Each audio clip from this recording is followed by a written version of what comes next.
කියලා විනාඩි 10ක් ගියේ නෑ. උස්සා එලවාගෙන ඇවිල්ලා සත්තු තුන් දෙනාගෙන් දැන් එක්කෙනා ඉන්නේ. අලුත් සත්තු දෙන්න නෑ. ගෙදර හැදිච්ච හැස නම් දැනට උඩ ඉන්නවා.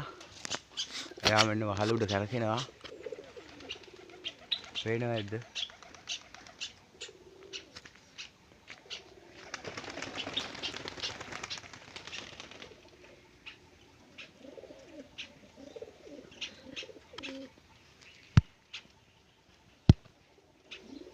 මේ කරකින්නේ යාව. අනිත් දෙන්න නෑ කොහාට වුණාද කියලා පේන්න.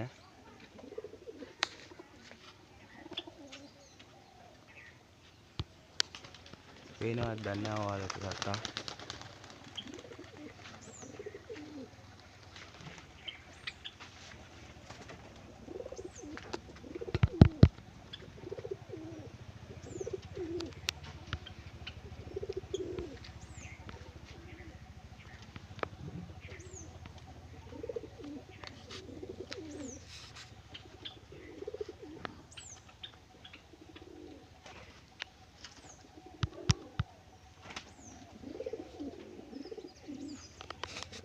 යා ලේසියකට බහින්න බලන්නේ නැහැ. මේ එන්නේ අනිත් එක.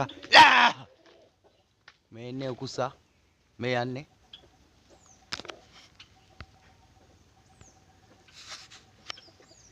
එයා පාත මට්ටමින්ම කරකිනවා සත්තු ඉන්නවද බල බල.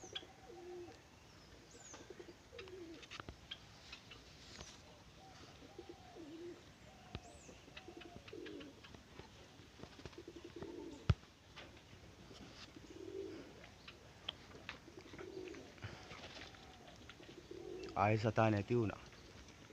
කොහාට ගියාද කියලා නැති වුණා එකපාරට. අද නම් හිතා ගන්න බැරි දෙයක් වෙන්න යන්නේ. මේ ගෙදර ඉන්න සත්තු ඉන්නේ. ඒ කට්ටිය නම් වහලෙන් හරියට මෙහාට පියම්බ ඉන්නවා කතාව. බස්ස ගන්න ඕන හින්දා දැම්මනි සත්තු ටිකත්. ආයේ නැති වුණා.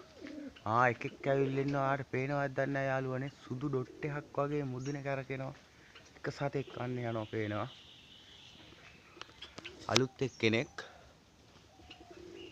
බලන්න ඔයාලට පේනවද කියලා මේ කරකෙන්නේ. මේ හැෂ් එක්කෙනා. සත්තු දෙන්නෙක් ආවා. උකුස්සා ආයේ ගිය පැත්ත හිතා ගන්න බැරි වුණා. මේ පැත්තට ගියා. ගහක බැස්සද මන්දා.